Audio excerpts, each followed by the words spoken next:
കടലിൽ പൊള്ളാതെ നീർ പെയ്തു നീ ചെയ്യാതെ ഞാൻ കമ്പിളി പോലെ നിന്നെ പുണരാം. ഞാൻ നിന്നുടെ മാറത്തു മെല്ലെ വേരുകളാഴ്ത്തിടാം. നിൻ ഹരിത പരവതാനിയാവാം. കാലം കൂട്ടുനിന്നില്ലെങ്കിലും എന്നെ പറിച്ചെറിഞ്ഞാലും വീണ്ടും പടർന്നു കേറിടും ഞാൻ.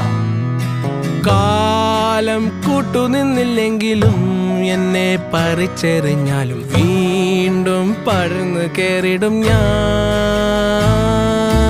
എന്തിനി വേഗം ഇത്തിരി നേരം, എന്തിനി വേഗം ഇത്തിരി നേരം പറ്റിപ്പിടിച്ച് ഞാൻ നിന്നോട്ടെ നിന്നുടെ മൃദുല പ്രതലമധിക മധുരമതിമനോഹരം.